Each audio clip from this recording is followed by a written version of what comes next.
వాళ్ళు చెబుతారు, మనిషి పొద్దున్న నిద్ర లేవగానే ఎవరిని తలుచుకోవాలి, ఎవరికి నమస్కారం చెయ్యాలి అంటే మనం తల్లికనో తండ్రికనో గురువుకనో లేకపోతే దేవుడికనో ఏదో ఒకటి చెబుతామండి. కానీ అంతకంటే గొప్పగా మన సంస్కృతి ఏం చెప్పిందంటే, నాయన ఎవరికి నువ్వు నమస్కారం చేయకపోవద్దు, ఎవరి ముఖము చూడొద్దు.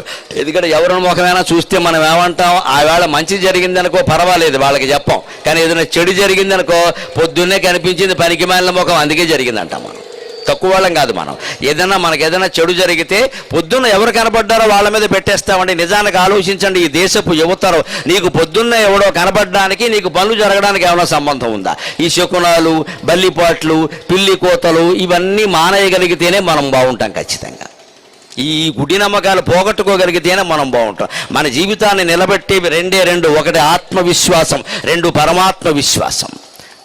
ఒకటి ఆత్మవిశ్వాసం, రెండు పరమాత్మ విశ్వాసం. మన మీద మనకి నమ్మకం ఉండాలి, మనని పుట్టించిన భగవంతుడి మీద నమ్మకం ఉండాలి. మనకు ఉండాల్సింది బల్లిపాట్లు పిల్లి కోతలు కాదండి. బల్లి పిల్లిన మన జీవితాలను నిర్ణయించేది. మాట్లాడడానికి బుద్ధి జ్ఞానం లేదా? ఎదురుగా వచ్చిన శకునాన్ని బట్టి నీ పనులు అవుతాయో కాదో ఉంటాయి. దానికి మనకి సంబంధం ఏమిటండి అసలు? పైగా ఇవాళ రోడ్లు ఎలా ఉన్నాయి, పూర్వంలా పల్లెటూళ్ళు కావు. ఖమ్మం బజార్ వెళ్ళినా, సత్తుపల్లి బజార్ వెళ్ళినా 100 మంది ఇటు వస్తారు, 100 మంది అటు ఎడతారు. అందులో మంచి శకునాలు ఏవో చెడ్డ శకునాలు ఏవో పెడితే గోమే కొట్టేస్తారు పట్టుకొని. నన్ను చెడ్డశకనం అంటావా? అందులో మంచినీళ్ళ బిందులు వాళ్ళు ఉంటారు, కట్టెల మోపులు వాళ్ళు ఉంటారు. ఏది మంచో ఏది చెడ్డ ఎలా చెబుతారండి? కట్టెల మోపు కనపడగానే చెడ్డ అంటారు, అర్థం లేని మాట. ఎందుకంటారో ఆలోచించండి. ప్రతి నమ్మకాన్ని ఖండించే ముందు ఎందుకంటారో ఆలోచించాలి. కట్టెల మోపు చెడ్డది ఎందుకేందండి? శ్మశానంలో శవాన్ని దహించేటప్పుడు కట్టెలు వాడతారు, అందుకని కట్టెల మోపు అశుభం అనుకుందాం. అంటే మరి వంట వండడానికి కూడా కట్టెలు వాడారు కదండి, యజ్ఞం చేయడానికి కూడా పూర్వం కట్టెలే వాడారు కదండి. ఆ లెక్కన కట్టెల మోపు శుభమా అశుభమా? బుర్రలేని వాదం తప్పితే. ఈ శవానికి మాత్రమే వాడలేదే కట్టెల మోపు, అవే కట్టెలు వేరే వాడారండి. అశుభం ఎలా అవుతుంది కట్టెల మోపు? పువ్వులు కనపడగానే ఎవరైనా పూలదండ పెట్టుకుని కనపడినా, పూలదండ కనపడినా శుభం అంట. మీరు ఆలోచించండి, బతుకున్నవాడు మెళ్ళలో కంటే శవం మెళ్ళలోనే ఎక్కువ పూలదండలు ఉంటాయి. మరి పువ్వులు శుభమా అశుభమా? ఎలా చెప్తారండి పువ్వులు శుభమని, కట్టెలు అశుభమని? పువ్వులైనా కట్టెలైనా శుభము కాదు అశుభము కాదు, అంతా మన మనస్సు చేస్తున్న మాయ. ఆ మనస్సు మాయలేంచి బయటపడ్డమే మహత్తరమైన తత్వం. మన మనస్సు చేస్తున్నామా ఇది? మనకున్న పిచ్చి నమ్మకాలు విదేశీయులకు ఉండవు. అలాగని వాళ్ళు గొప్పవాళ్ళు అనుకోకండి, వాళ్ళకి వేరే పిచ్చి నమ్మకాలు ఉంటాయి. వాళ్ళకి 13వ తేదీ పడదు. విదేశీయులు ఎవరైనా సరే 13 అంకె ఒప్పుకోరండి, 13 నెంబర్ పెట్టుకోరండి. రైల్లో కూడా వాడికి 13 బెర్త్ వస్తే పారిపోతాడు అక్కడి నుంచి. ఎందుకో తెలుసా? వాళ్ళ నమ్మకం ఎలా ఉంటుందో. వాళ్ళేం శాస్త్రజ్ఞులేం కాదు. అక్కడ 13వ శతాబ్దంలో ఐరోపా ఖండంలో ప్లేగు వ్యాధి వచ్చింది. ఆ ప్లేగు వ్యాధి వచ్చినప్పుడు 13 లక్షల మంది చచ్చిపోయారు ఒక్కసారి. చిన్నపిల్లల పాపం 13వ శతాబ్దంలో వచ్చింది, కొన్ని లక్షల మంది చచ్చిపోయారు. ఆ దుర్ఘటన వాళ్ళు మర్చిపోలేక వాళ్ళ మనస్సులకు పట్టేసిన బూజు ఏమిటంటే 13 అంటే భయం. వాళ్ళకి 13 అంటే భయం. మనకు కూడా ఒకసారి ఏదైనా ఒకే దుర్ఘటన వారం జరిగిందనుకోండి, ఆ వారం అంటే భయం వేసి వస్తుంది మనకు సహజంగా. ఈ సెంటిమెంట్ నుంచే బయటపడాలి. అందుకని 13 అంకే భయం వాళ్ళకి. ప్లేగు వ్యాధి వచ్చింది, లక్షల మంది చచ్చిపోయారు. అదిగో ఆ చచ్చిపోయినప్పుడు పిల్లల శవాలు కదా పాపం. వాళ్ళు ప్లేగు వ్యాధిలో వచ్చింది ఏమిటి? ఎర్రటి పొక్కులు వచ్చాయండి. ఆటలమ్మంటారు మనకి, ఎర్రటి పొక్కులు వచ్చే ఉంటేనంట. ఆ పొక్కులు వస్తే వాళ్ళ శవాల చుట్టూ తిరుగుతూ పాట పాడారు. ఏమిటో తెలుసా? రెంగారో జస్. ఈ దిక్కుమాలిన పాట అక్కడదే, శవాల చుట్టూ తిరుగుతున్న పాట అది. ఇవాళ ఇంగ్లీష్ మీడియంలో చదివించి బంధువులు ఎవరైనా వస్తే ఏదో మంగళహారత గీతంలో పాడించేస్తున్నారు దాన్ని. శవాల చుట్టూ తిరుగుతున్న పాట అది. ఎందుకంటే గుండ్రంగా రింగుల ఆకారంలో, ఉంగరాల ఆకారంలో పొక్కులు వచ్చే వాళ్ళు పోయారు. కొన్ని లక్షల మంది పోయినటువంటి దుర్ఘటన మనం మర్చిపోలేం కదా, బుర్రలో ఉంటుంది కదా. అందుకని 13 అంటే సెంటిమెంట్ పెట్టుకున్నారు వాళ్ళు. వాళ్ళేమి శాస్త్రజ్ఞులు కాదు, వాళ్ళ పిచ్చి నమ్మకాలు వాళ్ళకున్నాయి. అలాగే మనకి ఉంటాయి. ఏ జాతి అయినా ప్రపంచంలో విశ్వాన్ని అర్థం చేసుకోవాలంటే ముందు ఆత్మను అర్థం చేసుకోవాలి, లేకుండా సాధ్యంగా. అందుకే మన సంస్కృతిలో ఎంత గొప్ప విషయం అంటే, లేవగానే మీరు ఎవరి ముఖము చూడక్కల్లా ఆశ్చర్యకరమైన విషయం ఏంటో తెలుసా? మన చేతులు మనం చూసుకోవాలి, మన అరచేతులు మనం చూసుకోవాలి. ఎవరిని చూడక్కల్లా మన అరచేతులు. ఏముంది అరచేతుల్లో? శీతాకాలం పొప్పర్లు ఉంటాయి, వేసవకాలం చెమట ఉంటుంది. ఏముండదు ఇక్కడ. శీతాకాలం ఏమో తెల్లగా పొప్పర్లు వచ్చి ఉంటాయి, వేసవకాలం చెమట ఉంటుంది. మరి ఏమిటి అరచేతుల్లో ఉండేది అంటే దానికి ఒక శ్లోకం చెప్పారు. కరాగ్రే వసతే లక్ష్మీ, కరమధ్యే సరస్వతి, కరమూలే స్థితా గౌరీ, ప్రభాతే కర దర్శనం. పొద్దున్నే నీ చెయ్యి నువ్వు చూసుకోవయా, సరిపోతుంది, ఇంకెవరిని ఎక్కాల. ఎందుకన్నారు? కరాగ్రే వసతే లక్ష్మీ. ఈ చేతి గోళ్ల చివర లక్ష్మీదేవి ఉంటుందట, చేతి మధ్యలో అరచేతి మధ్యలో సరస్వతీదేవి ఉంటుందట, ఈ అరచేతి మూలంలో గౌరీదేవి ఉంటుందట. ఎక్కడున్నారండి? అంత చెయ్యే ఉంది, ఎక్కడ ఏం కనపట్ల. కనపడరండి. దాన్నే సింబాలిజం అంటారు. హిందూయిజంలో సింబాలిజం ఎక్కువ. పురాణాల్లో ఏం చెప్పినా ప్రతీకాత్మకంగా చెబుతారు, ఇండైరెక్ట్గా పరోక్షంగా చెబుతారు. మనం కాస్త విశ్లేషించుకోవాలి. చేతి చివరి గోడు లక్ష్మీదేవి ఉంటుంది అనుకుని మనం అక్కడ పసుపు కుంకుమ రాసేసి కూర్చోకూడదు. అక్కడ ఒక చీర కట్టేసి ఈ పిచ్చి పనులుగా చేయాల్సింది. నీ చేతి చివర లక్ష్మీదేవి ఉంటుందంటే అర్థం ఏంటి? లక్ష్మి అంటే సంపద.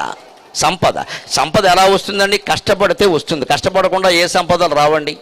కష్టపడడం దేంతో కష్టపడతాం? శరీరం అంతా కష్టపడుతుంది. కానీ ఏమంటున్నాం? ఎవరైనా సంపాదిస్తుంటే వాళ్ళకేంటమ్మా 2 చేతులు సంపాదిస్తున్నారు అంటారు. చేతులు వాడతారు. సంపాదన అంటే చేతులు వాడతారు. కష్టపడడం అంటే చేతులు కష్టపడి చేతులు అరిగిపోయాయి అంటారు. కాళ్ళు అరిగిపోయాయి అన్నారు. తిరిగి కాళ్ళు అరిగిపోయాయి అంటారు. వాగి నోరు అరిగిపోయింది అంటారు. కష్టపడి చేతులు అరిగిపోయాయి అంటారు. అంటే కష్టానికి ప్రత్యేకలు చేతులు. ఆ చేతుల్లో కూడా ఏవి పనిచేస్తున్నాయి మీరు గమనించండి. ఇప్పుడు నేను ఇంత మాట్లాడుతున్నా, చేతులే ఊగుతున్నాయండి. కాళ్ళు మెళ్ళు అన్నీ వాగి ఊగితే మీరు భయపడిపోతారు, ఈయనకి ఏదో అయిందని. శరీరం అంతా ఊగితే అలాగా చేతులు ఊగుతాయండి అటు ఇటు ఖచ్చితంగా.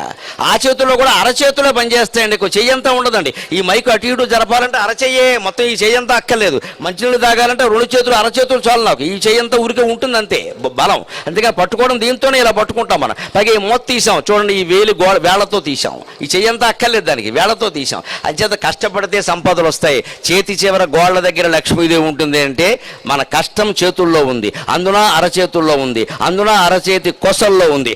అరచేతి కొసల్లో లక్ష్మీదేవి ఉందంటే ఒకటే లెక్క, నువ్వు కష్టపడితే సంపద వస్తుంది. కష్టపడ్డం నేర్చుకో. ఇది పొద్దున్నే భారతీయులకి మన సంస్కృతి నేర్పిన పాఠం. లేవగానే కష్టపడేటువంటి ఆలోచన చేయాలి. పడుకొని అక్కడికే టీ తెమ్మండం కాదు, రోగిష్టి వెళ్ళాక. కరాగ్రే వసతే లక్ష్మీ అంటే అదిగే మన వాళ్ళు గోళ్ళు కొరగద్దు అంటారు. గోళ్ళు ఎందుకు కొరగద్దంటే లక్ష్మీదేవి ఉంటుంది. నువ్వు కొరికితే ఆవిడకి గాయం, లక్ష్మీదేవి వైకుంఠంలో ఉంటుంది. నీ గోళ్ళ దగ్గర ఉండాల్సిన కర్మ ఆవిడకి ఏం లేదు.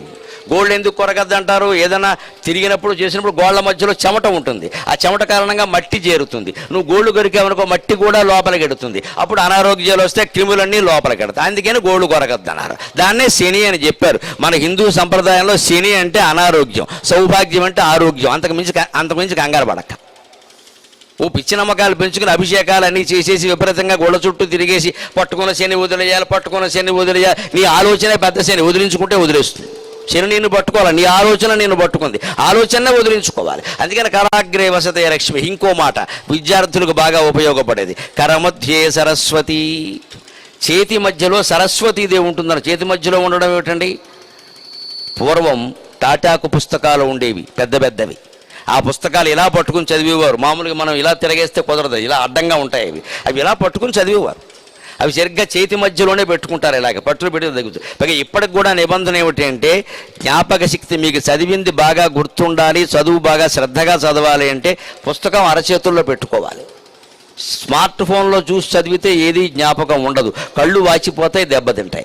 అచ్చు పుస్తకంలో చూసి చదివితే కొంత గుర్తుంటుంది, కొంత నయం. అంతకంటే కూడా గొప్పది, అనుభవం మీద చెబుతున్నా, అంతకంటే కూడా గొప్పది మీరు గుర్తుంచుకోవాలి. పరీక్షల్లో వస్తుంది ముఖ్యమనే విషయాన్ని మీ చేతి దస్తూరితో మీరు వేరే నోట్స్లో రాసుకోవాలి.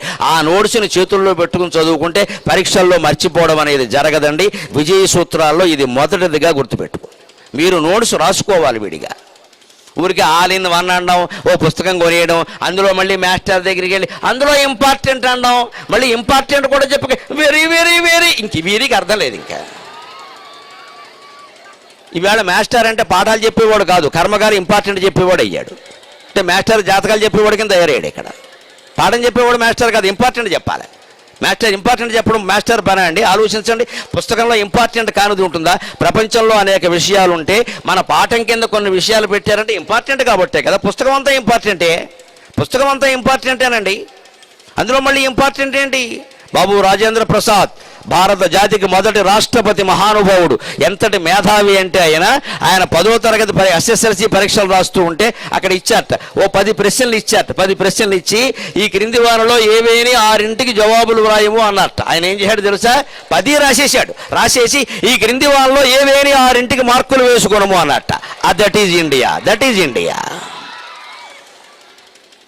ఆయన చూపించండి అటువంటి వాడిని. ఈవేళ ఆ చదువు అది 10 ప్రశ్నలకు రాసేసాడు. 6 రాయము అంటే మనమేం చేస్తాం? మన తెలివితేటలు వేరుగా ఉంటాయి. 6 రాయమన్నారు, ఇంకా 5 అయిందని కూర్చుంటాడు వీడి తెలివితేటలు అవి. 6 కంటే అర్థం కాలేదు వీడికి. 6 రాయమన్నారని ఇంకా 5 అయింది. నీ బొంద 6 వరకు కూర్చుంటే పరీక్ష ఉంటుందా? ఆయన అలా ఆలోచించాలి. 6ంటికి రాయమని నువ్వు చెప్పేదేట, 10 ప్రశ్నలు ఇచ్చావు, నాకు 10 వచ్చును అని 10 రాసేసి అదే సమయంలో ఏవేని 6ంటికి మార్కులు వేసుకున్నాం అంటే దిద్దేవాడు కింద పడిపోయాడు. బాబు ఇదేం మేధావని. ఆ రోజుల్లో చదువు అది. ఆ రోజుల్లో మేధావులు అటువంటి వాళ్ళు. ఓ నెహ్రూ అనగా, ఓ రాజేంద్ర ప్రసాద్ అనగా, అంబేద్కర్ అనగా మహామేధావులుగా రాజ్యాంగ నిర్మాణం చేశారు అంటే ఎన్ని చదివారు, ఎంత కష్టపడితే వచ్చింది అక్కడ. అంబేద్కర్ అయితే దీపం కూడా లేని స్థితిలో వీధి దీపాలు కూర్చుని చదువుకున్నాడండి. ఇవాళ ఫ్లడ్ లైట్లు పెట్టినా సరే మనం చదవలేకపోతున్నామే. గంటకి మనకు బోర్నబెట్టాలు, బ్రూలు, టానిక్లు కావాలి. మళ్ళీ అమ్మలు ఇచ్చే గిఫ్ట్లు, నాన్నలు ఇచ్చే గిఫ్ట్లు కావాలి. గిఫ్ట్లు ఉంటే కానీ చదువు రాదే మనకి. అంబేద్కర్ మనకు ఎలా అర్థం అవుతాడు?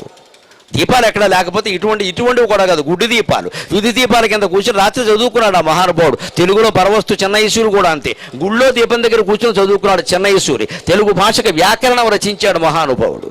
గుళ్ళో దీపం దగ్గర చదువుకున్నాడు ఆయన. ఎందుకంటే గుళ్ళో దీపం ఆర్పేవారు కాదు, అందుకని గుళ్ళో దీపం దగ్గర చదువుకున్నాడు. అలా కష్టపడ్డారు. అందుకని కరమధ్యే సరస్వతి, పుస్తకాన్ని శ్రద్ధగా చేతుల్లో పెట్టుకుని చదివితే వస్తుంది. కంప్యూటర్ తెర మీద, ఎల్సీడీ తెర మీద, స్మార్ట్ ఫోన్ తెర మీద చదివితే రాదు, ఇది కళ్ళు వాచిపోతాయి.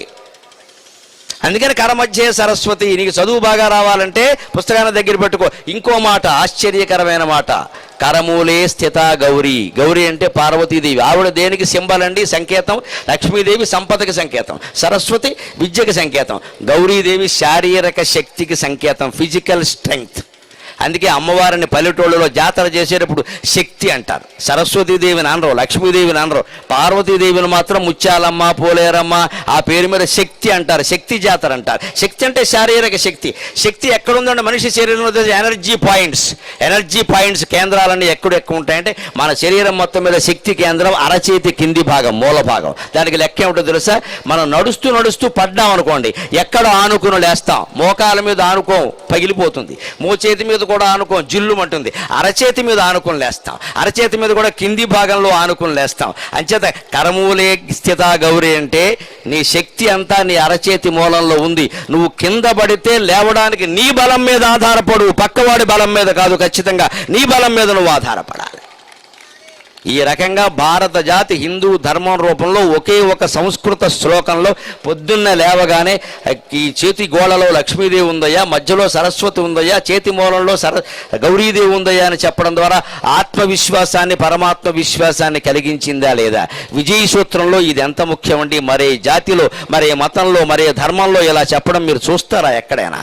అది భారతదేశం, అది భారతీయ సంస్కృతి.